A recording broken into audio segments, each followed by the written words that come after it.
Up next is Melody Griesdorf, who's also served in the same city that I work in, Perry, Iowa, which in our somewhat small and rarefied community, it's sometimes easier to measure the impact of a single person when you don't have as much diffusion of services and what we're actually doing in the town.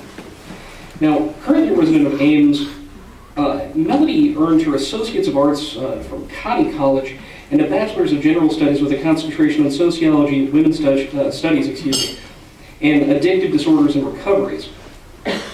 And that was from Texas Tech University. Now, prior to Public Allies, Melody moved around a lot and enjoyed working in helping positions, such as childcare, caregiving, wherever she went. Now, ready to put down roots in Iowa, Melody joined Public Allies, hoping to gain knowledge and experience in leadership in the world of nonprofits.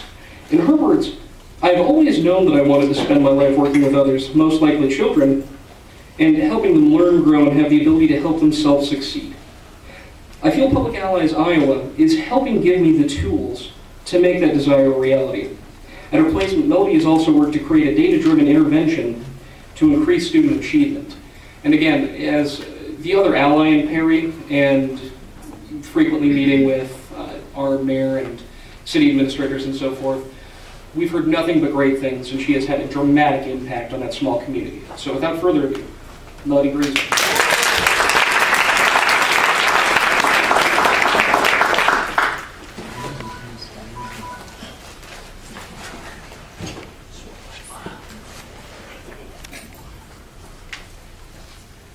Good morning. Good morning. I need you all to use your imagination with me for a moment, so picture the scene I'm about to describe. Picture a young woman. This young woman just started the Public Allies Iowa AmeriCorps program 12 days ago and is excited to start a 5-day in-person training. She looks through the training schedule as she waits for it to begin. Monday and Tuesday look good. It's full of team building and formal trainings about the program. Then she looks at Wednesday's schedule, and a word makes her stomach knot. Zip line. She has never been on a zip line. They seem like a really cool activity, but also completely and utterly terrifying. One of those things other adventurous people do, but not her. She silently hopes this is an optional activity. A few hours later, a man from the camp, Mike, as everyone has mentioned earlier, is explaining the week's activities, and it is made clear that it is the expectation for everyone to at least try all of the activities. She takes a deep breath and thinks, I can at least try. And then Mike says the words 4 stories high when talking about the zip line, and her stomach makes more elaborate knots. A short 48 hours later, and she is standing below the 40-foot tall zip line, heart racing and stomach again in knots. She has made a commitment to herself earlier in the week that she is going to do things that she would do if she wasn't afraid of them. She's not going to let fear stand in her way. She thinks about this self-commitment as she watches her friends, one by one, make it up the zip line, and she repeats a mantra to herself: be brave. Do what you would do if you were not afraid. So she puts on a harness and helmet with determination and stands at the foot of that zip line. She begins, with her heart pounding in her ears, she begins the climb. The 40-foot climb is even worse than she imagined. First, she has to climb a ladder. She hates ladders. Then, the ladder ends, and she's supposed to climb up this pole, reminiscent of a telephone pole, using only large staples as hands and footholds. She, again, is repeating the mantra, be brave. Do what you would do if you were not afraid, as her arms and legs shake as she slowly climbs the tower. About halfway up, she almost loses her nerve. She is shaking and trying not to hyperventilate. Her friends below her are cheering her on and telling her that she can do it. Be brave. Do what you would do if you were not afraid, she says to herself as she takes a deep breath and reaches up for the next staple to continue climbing. Amazingly, she eventually finds herself at the top of the pole and climbs onto a tiny platform with another camp staff member. Before this endeavor, she thought that climbing up would be the worst part, because she hates ladders. As she slowly turns around and is instructed to sit down on the platform, she realizes that she was wrong. A new level of terror grips her as she stands there 40 feet in the air, quivering, trying to convince her muscles to bend so she can sit. The process is agonizingly slow. Each inch toward the platform feels like it takes an eternity.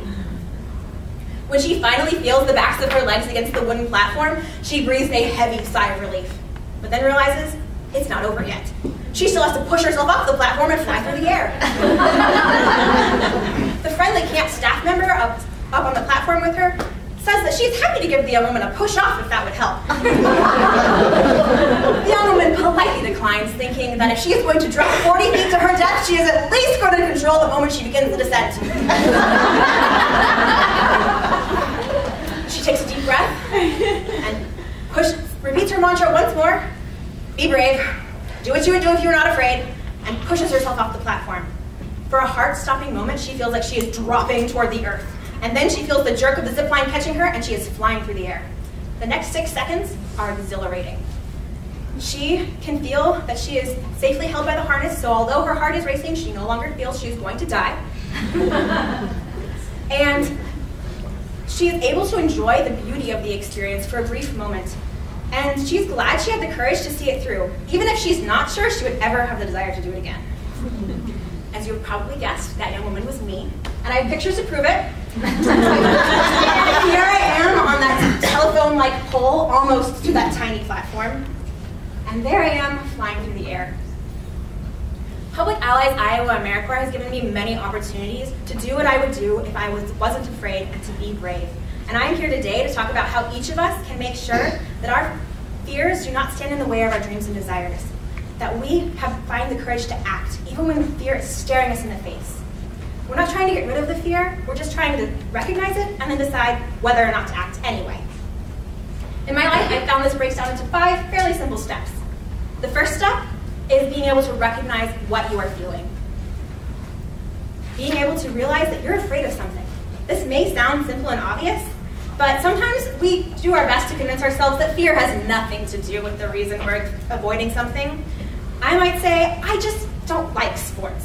When if I really look at my reasons for not jumping in the pickup volleyball game, I see that I'm afraid of a few specific things. Which brings us to our second step. Identify the specific fears. What are you afraid of? For me with sports, I know that I'm afraid of failing, making a fool of myself, and being judged by others. Maybe your fear is like me on the zip line and you're afraid you're going to die. Maybe it's a rational fear. Maybe it's irrational. Regardless, it's important to identify the things that are trying to hold you back. The third step is to remember your values and weigh those against your fears. Ambrose Redmoon said that courage is not the absence of fear, but rather the realization that something is more important than your fears. So, what do you value? Are those values more important than your fears? For me with the zip line, I valued being true to myself and the commitment I had made to not let my fears stand in my way. And I also valued being part of the community experience and feeling a part of the team. Those values far outweighed my fears and helped push me over the hill of uncertainty into action. And the fourth step is the beginning of the action. It's creating a plan to act. First, it helps to define a time frame. When do you want to do this? Are there things, is there advantages or disadvantages to acting right now? Are there things you want or need to do to prepare for acting? Are there ways to break up what scares you into smaller action steps so that you can lessen the fear and anxiety? For me with the zip line, I realized that I had the opportunity to do this now, and I might not ever have that opportunity again. When it came to making a plan and preparing though, I found the more I thought about it, the more my stomach knotted. In this instance, it was better to get out of my head and act rather than extensively plan and prepare. And the fifth step is following through on your plan. To do it, even though you're probably still afraid. For me with the zip line, this was putting on the harness and helmet. This was standing at the base of that ladder and starting to climb. This was repeating my mantra to myself over and over again, especially in the moments when I was most afraid and had to stop and take a deep breath. Following through on your plan having courageous action is continuing to put one foot in front of the other and move forward. It is remembering that your fears are less important than your values.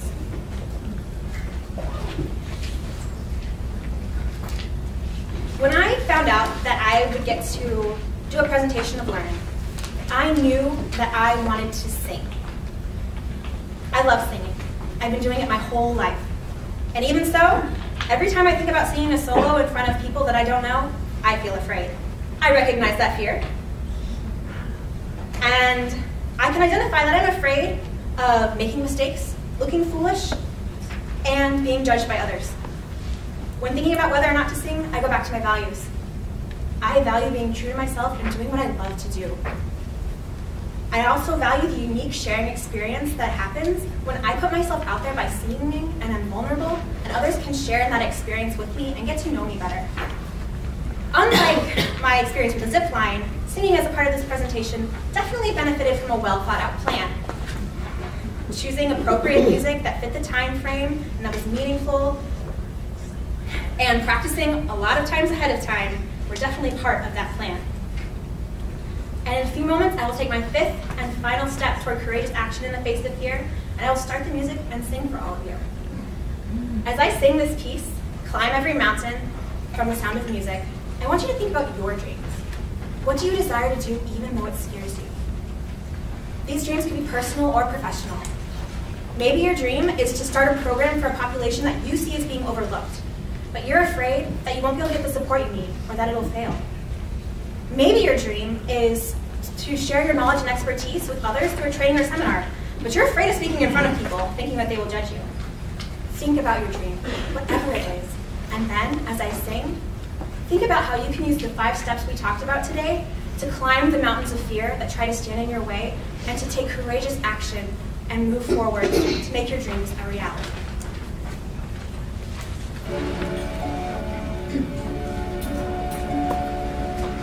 Climb every mountain, search high and low, follow every byway, every path you know.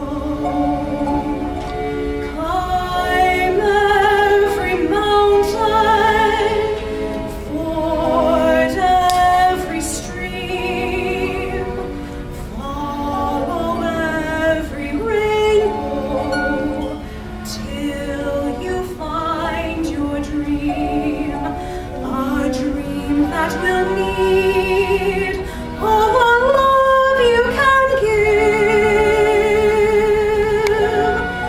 every day of your life, for as long as you